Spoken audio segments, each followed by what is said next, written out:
Hey guys, welcome back. I hope you are having an amazing day. Let's get right into the stories. The first one is an entitled People Story. It had been an ongoing battle between me and my homeowners association regarding my trees.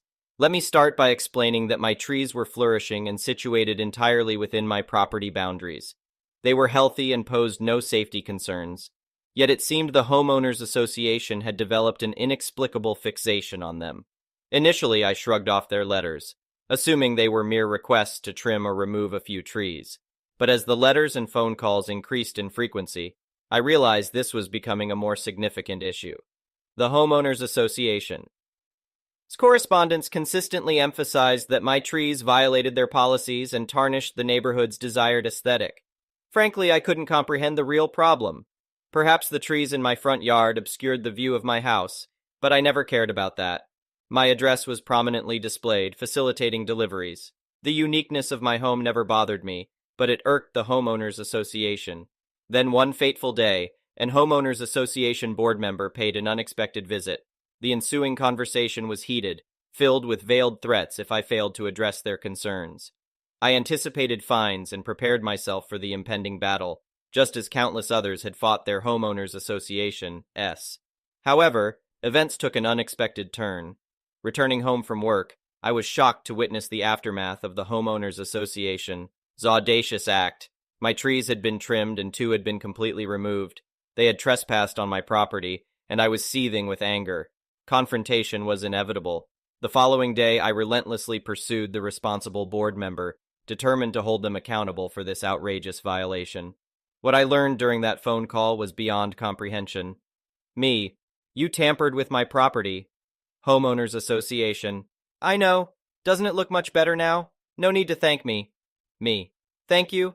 I should personally sue you for meddling with my property. Those trees were mine and you had no authority to remove them. Homeowners Association. I warned you that something would be done if you didn't comply. Don't worry, I managed to secure a great deal, and I'll send you the bill shortly. Unbelievably, she had proceeded without my consent, and now had the audacity to charge me for the destruction she caused. Me. You can keep that bill because there's no way I am paying you a cent for the damage you inflicted. Fuming with anger, I spent hours contemplating my options. I obtained a copy of the Homeowners Association contract and discovered a clause that allowed them to hire someone for property maintenance and subsequently bill the homeowner. However, this provision was limited to immediate dangers, such as a decaying tree at risk of falling. It did not justify their actions, and I was prepared to take legal action against the Homeowners Association for flagrant misuse of their contract. I wanted them to pay for their actions and ensure they never repeated such transgressions against anyone else. Engaging a lawyer, I explained my intention to sue, and they agreed that the Homeowners Association had far exceeded their authority. Little did I know that the consequences would extend far beyond mere reparations. Proving that the Homeowners Association had unlawfully removed my trees was relatively straightforward. The court also discovered that they had neglected to obtain permits for multiple tree removals in the neighborhood, not just mine. The judge expressed their discontent with the Homeowners Association's flagrant violation of the law and imposed a staggering fine of $350,000. It encompassed not only the removal of my trees, but also the unpermitted removals elsewhere. The backlash was immense, nearly bankrupting the Homeowners Association. The board member responsible hastily resigned, and the remaining members quickly abandoned their sinking ship. Only the Homeowners Association president remained, attempting to salvage the deteriorating situation. However, their financial resources fell woefully short, leading to the Homeowners Association's virtual dissolution. Although technically still existing on paper, the association lacked the means to enforce its regulations, leaving us residents in a peculiar state of Homeowners Association limbo. Personally, I was grateful that the woman's power trip had come to an end, allowing me to replant new trees and patiently await their growth. The next one is a pro-revenge story. This took place way back in the 6th grade, towards the end of the year. I live on the same street as this kid I will call Dan. I have a dog that is about 7 years old and loves being outside to play with the neighbor kids during warm weather when everyone is out. Well, on some random day of the year, Dan must have been feeling edgy because he came out of his house and just beat the crap out of my dog with a plastic bat, right in front of my sister. She ran into the house bawling, telling us what just happened. We ran outside and picked up our dog and rushed him to the vet.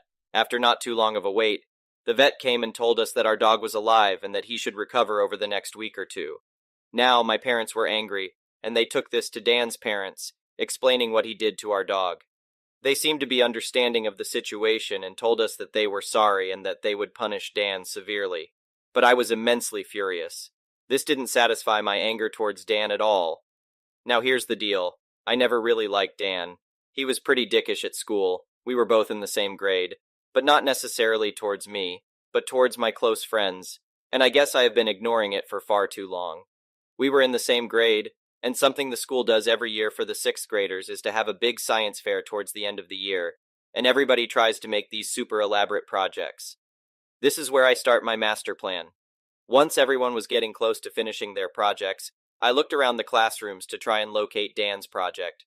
His is along the lines of some sort of aerodynamic rocket that travels really fast down a clothesline in a small amount of time. Perfect. I checked out the rocket, and the rocket has a fuse. Too perfect. That night I went home and looked at my firework inventory I had left over from last year's 4th of July. Sure enough, I still had a huge belt of firecrackers left. So I went over my plan on what to do. After school the next day, I dissected Dan's rocket and put in as many firecrackers as I could, and made sure that they would be set off once the fuse was lit. I put everything back together as if no one had touched it at all. Skip ahead a few weeks, and it's the day of the science fair. It took place in our gym, and we were supposed to be next to our projects all morning as judges came around to judge them.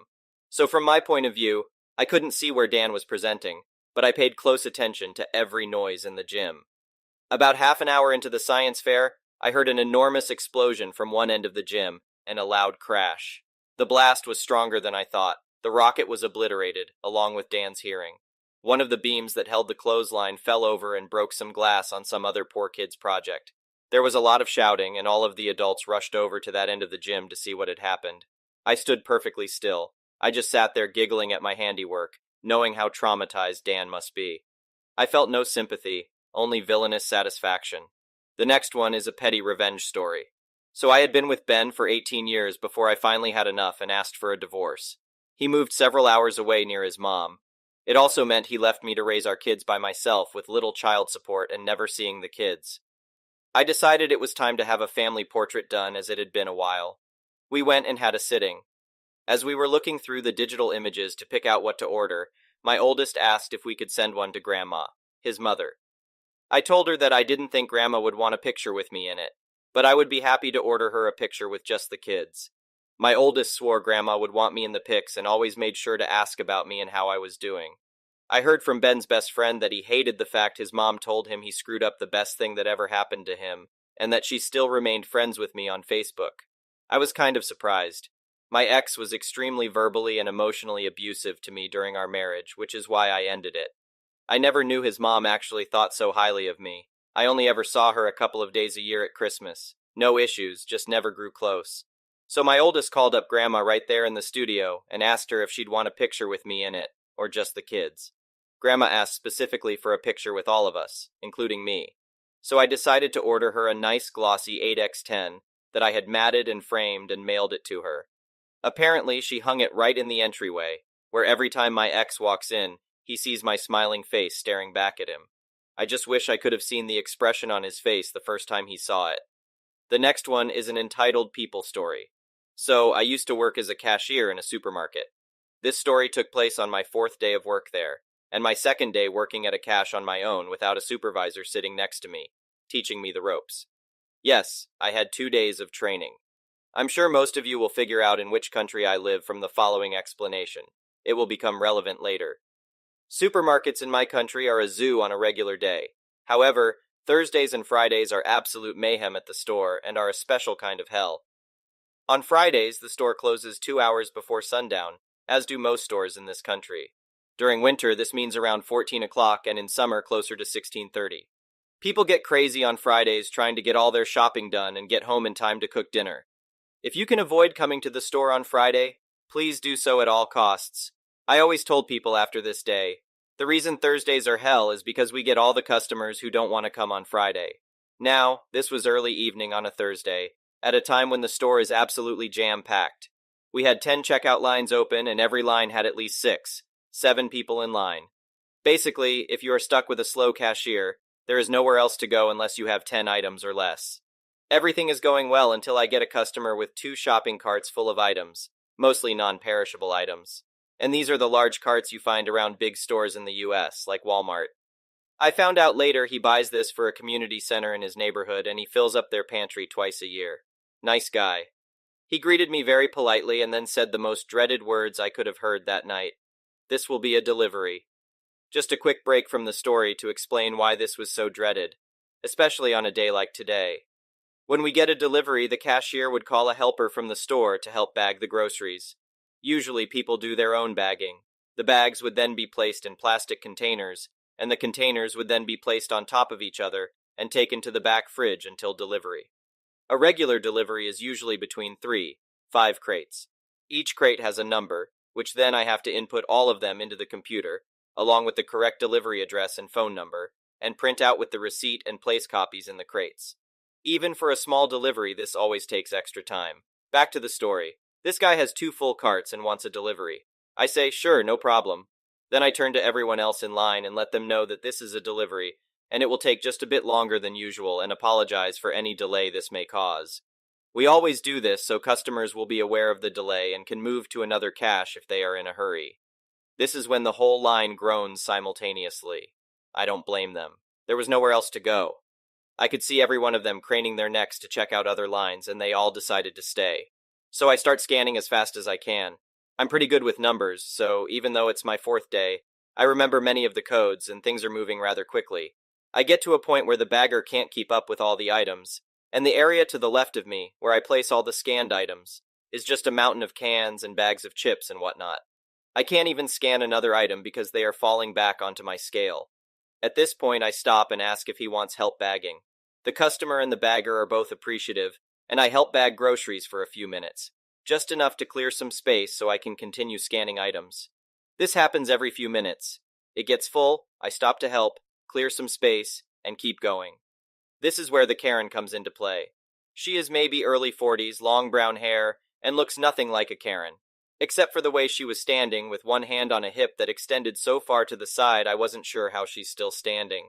She's in my line, about 5-6 people in front of her still. This is the conversation that follows. Karen: hello? What are you doing?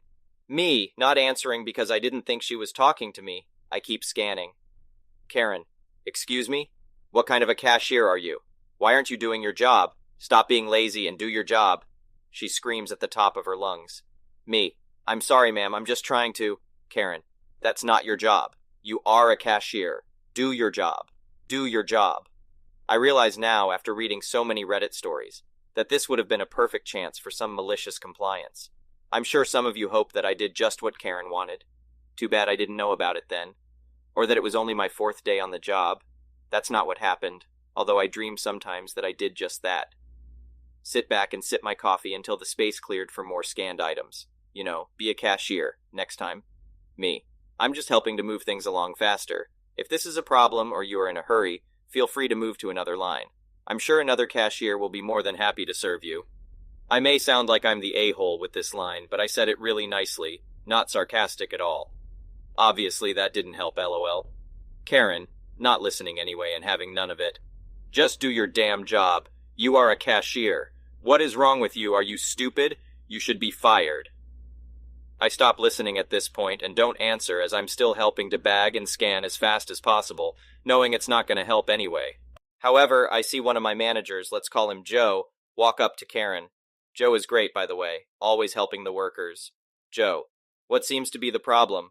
Karen, still yelling: your cashier is awful. She is lazy and she is not doing her job. You should fire her. Tell her to do her job. She's not doing her job. She repeated that a few times, like a broken record. Joe looks over at me for a second, understands exactly what is happening, turns to Karen and says, can't you see she's trying to help? She's trying to make this go much faster. Now Karen starts screaming words, I'm assuming, but I couldn't really make them out. She was practically foaming at the mouth. Joe tries to calm her down by explaining or trying to how me bagging items is actually helping, and this makes Karen even more irate, if you can believe it. Spit flying from her mouth, arms flailing, screaming like a banshee. Suddenly I notice an older woman, Nice old lady. Must have been around 80 years old, trying to get Karen's attention by tapping her on the shoulder. It takes a few tries, but she finally gets her attention and spins her around by her shoulder. NOL. Hey, Karen, excuse me, Karen. Karen. What? NOL. Your daughter is crying. This is when the entire store seemed to have stopped talking all at once, like someone pressed mute and turned off the volume. The sea of people in front of me parts a bit, and we all look down and see a little girl, who couldn't have been older than 4, clutching her mother's thighs, bawling her eyes out, snot coming out of everywhere, hyperventilating. This girl was terrified, and I can't blame her. Seeing her mother going off like that must have been terrifying. And she has no idea what's happening. She's in a huge store where she knows no one, and she's practically invisible. This silence lasted an entire 2 seconds because that's when Karen started yelling at Joe. Karen, look what you did! You and your stupid lazy cashier made my daughter cry! And a bunch of other crazy sounds that were perhaps supposed to be words. Things happened in slow motion for the next few seconds. She starts to swing towards Joe. Joe is not a big guy, but he's bigger than Karen, that's for sure, and he's not easily intimidated. Not his first Karen. She would have decked him right in the face if the NOL hadn't grabbed her in a bear hug to stop her. Yes, she did. I had to pick up my jaw off the floor. At that point, other customers got involved trying to peel off the NOL from Karen and stop Karen from trying to kill Joe, and from Joe trying to kill Karen because he was fuming by then. At this point, I saw mall security storm the castle. Our store was inside a mall, and the sea of people just surrounded Karen, and I couldn't really see much of anything anymore. Kind of like football players when there is a fumble and they all jump on the ball. By the sound of yelling getting farther and farther away, I figured Karen was being led either to the back office or to the mall security office, mall jail. This entire time this is happening, I'm still bagging and scanning items, and I'm about halfway through this customer's purchase. I finish up with him with no more problems. He was very nice and thanked me profusely for helping with the bags, even though technically it wasn't part of my job. He said I was the fastest and nicest cashier he ever had the pleasure of meeting. I was just happy to help. No one else in my line complained. I actually got compliments from people about keeping my composure. Apparently many cashiers in my country think it's okay to yell at customers and just be plain nasty. I worked in customer service for many years prior, and I have never yelled at a customer, even if they deserved it. Once the rush died down a bit, I went for a break. I met another employee in the back room, and I started to tell him what just happened when he cut me off. She was yelling at you? Ha ha ha ha ha! I heard that, well, everyone heard that, but I had no idea WTF was happening. He told me that the police were called and Karen was escorted out of the store and the mall in handcuffs. I filled him in on everything, and we spent the next 30 minutes laughing. I don't know what happened with the child. I'm assuming they called another family member to pick her up.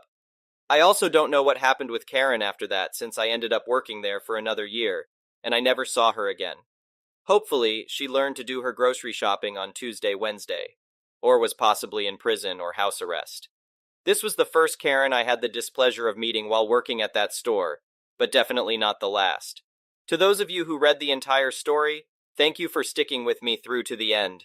I hope it was worth it and you got some sense of pleasure or justice from the end result. I will work on my writing skills so the next stories I may write, that may be long as well, will be easy and entertaining to read.